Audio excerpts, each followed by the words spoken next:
Meet the Afromexicans of Los Angeles. You know where I left to connect the adapter to it? Heidi and Maria Irra run Malena, an Afro-Mexican restaurant in LA.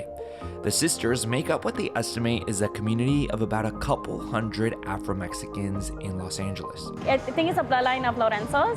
Lorenzo is their mom's maiden name. Maria Elena Lorenzo immigrated to Los Angeles in the 90s from an area known as Costa, Chica, Guerrero in Mexico. That whole strip of Mexico, we look different. We have curly hair, black curly hair. Not me. But my sisters, they took on the trade of, the Afro, indigenous culture. It's estimated there are more than 3.1 million Afro-Mexicans, or people of African descent, in Mexico. They've been a part of the country's fabric since the 1500s, but if you look in the history books, you'll have a hard time finding them. Most of the researchers focus on the dichotomy of the Spaniards and the indigenous communities. But very few people talk about the Africans who came, the esclavos. But go to places like Guajinicuilapa, Guerrero, and their presence is undeniable. El concepto afromexicana va mucho más allá de tener piel morena, de ser rizada. How did the strip from Guerrero to Oaxaca become a haven for Afro-Mexicans? How did Mexico become a new home for the African diaspora and even elect an Afro-Mexican president? And where in the United States are Afro-Mexican communities the most common? Oh, and what does Afro-Mexican food look like? My name is Fernando, and this story is about the hyphen between Mexico and Africa.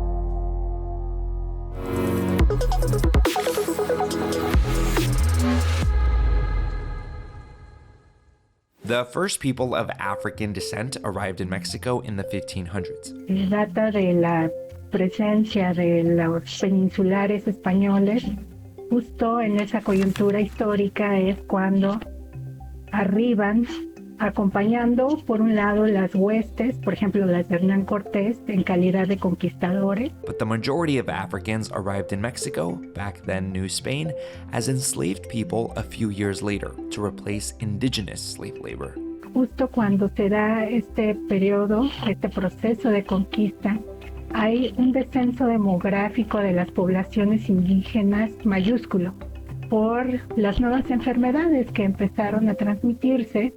Y eso vulneró significativamente a los pueblos originarios. It's estimated that the Spaniards forcibly brought upwards of 200,000 West African people as slaves in the 16th century.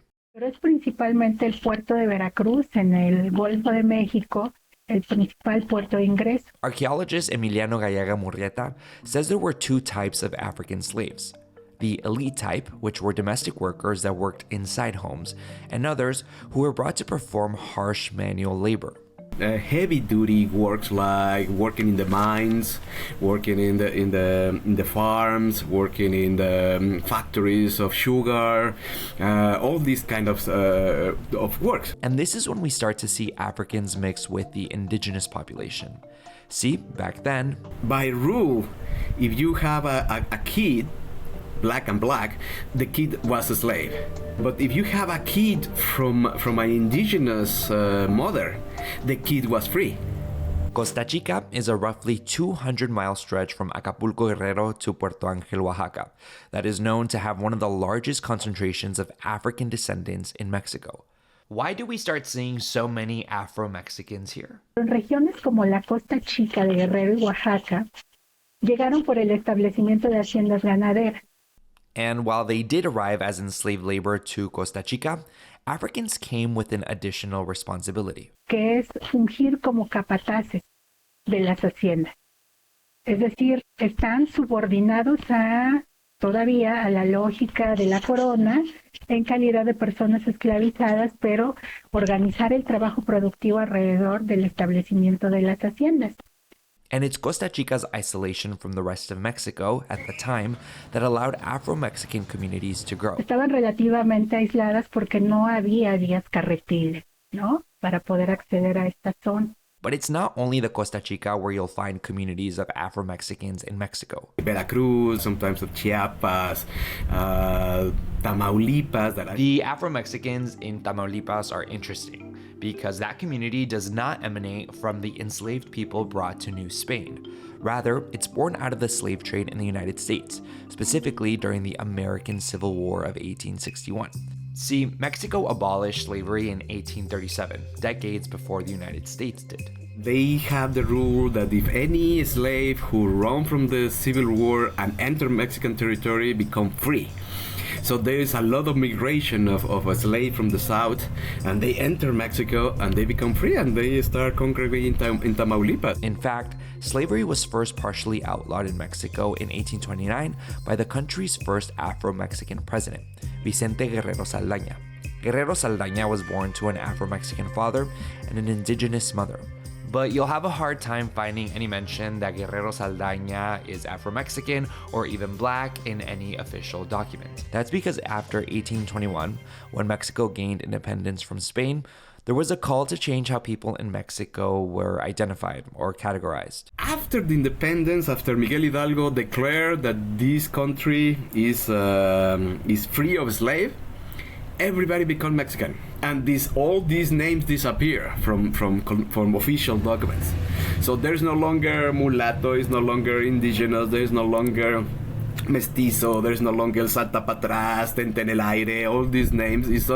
Everybody's Mexican. So from one year to the next, African population disappear. I want to take a brief moment to ask you to do something. Look under this video and see if it says that you are subscribed to this channel. YouTube tells me about 90% of my views come from people who aren't subscribed to the channel. If you've watched more than one of my videos and are not subscribed to my channel, I want to ask you to consider subscribing so you don't miss the next video. So if you want to support my work and help me continue to make these types of videos, I'd really appreciate your support. All right, now back to the video. Today, places like Costa Chica are still an enclave for Afro-Mexican culture. In Coajinicuilapa, you'll find places like the Museo de las Culturas Afromestizas Vicente Guerrero Saldaña, which opened in 1997. Mi nombre es Angélica Cerros Alvarado. Soy la encargada de este Museo de las Culturas Afromestizas. Coajinicuilapa no se formó con los esclavos. Coajinicuilapa se fue formando debido a las personas esclavizadas que huían de su centro de trabajo debido a la carga forzada de trabajo que estos tenían, se escapaban y huían y hacían sus asentamientos en los lugares donde había más probabilidades de vida, de sobrevivencia. Coajinicuilapa está ubicada entre el mar y río, entonces había mucha probabilidad de vivir, de subsistir. In Coajinicuilapa, you'll find a lot of African traditions still alive with a Mexican twist. Aquí se baila un son de origen africano, los sones de artesa, un baile muy sensual que nos han dejado los africanos. Y nosotros, su descendencia, pues tratamos de mantenerla viva, todas sus tradiciones. Tenemos la danza de los diablos.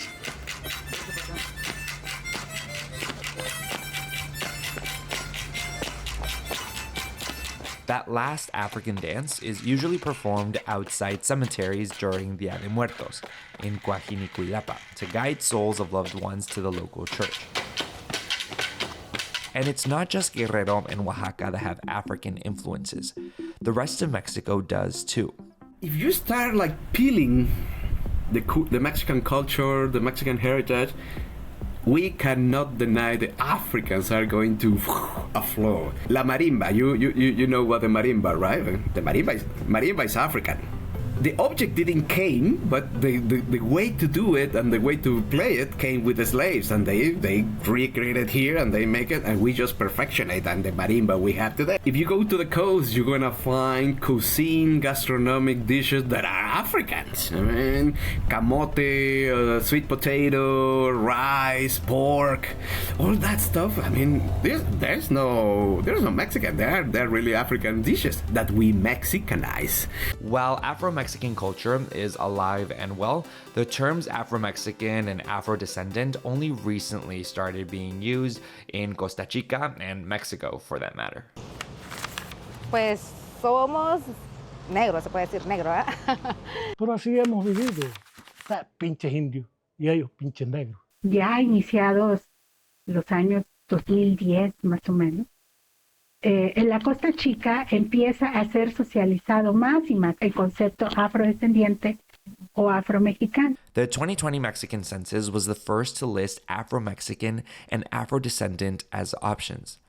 That census found that 5 in 10 Afro-Mexicans live in either Guerrero, Oaxaca, Veracruz, the state of Mexico, and Mexico City. Lo que he notado, porque también hago investigación con infancias, es que hay niñas y niños pequeñitos que en los últimos años ya tienen incorporado en su lenguaje por lo menos el conocimiento de la palabra. Porque un niño me dijo, sí, claro, yo soy afrito. Un afro chiquito. Today, Coajinicuilapa looks very different than it used to. In the 1980s, many Afro-Mexicans started migrating to the United States in search of better economic opportunities. El estado de California fue el primer destino de migración internacional de las poblaciones afro. Trabajadores agrícolas migrantes indígenas que regresaban a la región mixteca y socializaban en las comunidades afromexicanas cercanas la posibilidad de irse a trabajar a distintas haciendas en lugares muy estratégicos del estado de California, ¿no? Other U.S. states that have sizable Afro-Mexican populations are Washington, New York, and North and South Carolina. Hay una presencia muy notoria, muy vigorosa, sobre todo en el sector de servicios. Paul came and dropped off these towels. Just 8 of them for service today. Back in Los Angeles, it's a bit of a full circle moment. In 1781, El Pueblo de Los Ángeles was founded by Los Pobladores, a group of 11 families from what is now northern Mexico. Nearly half of the adults had African ancestry. Today, 244 years later, the Irra sisters are keeping Afro-Mexican culture alive, as well as their mother's legacy through food. Their mom and dad opened a tamal cart in 1996 after they migrated from Guerrero. The second day she arrived, my uncles, her brothers and sisters had supplies for her ready to come and do her batch of tamales and start selling. Literally the second day when she was here. And ever since, she was catering to the community of Watts in the shopping cart selling tamales. That cart eventually turned into a popular food truck in Watts and a brick and mortar restaurant in 2020. And the Irra Lorenzo family is not the only tamal-selling Afro-Mexican family in Los Angeles. Here in Los Angeles, there's a group of Guerrerenses, that we call them, and South Central specifically, where they're all tamales, selling tamales. The Afro-Mexican people that I know of, the majority of them are all family members, or at least faraway cousins. This year, the family opened Malena by Tamales Elena, a new concept with an expanded menu inside of a food hall in Los Angeles. The restaurant is helmed by Heidi, the youngest of 5 sisters, with Maria serving as the sous chef. The star of the menu?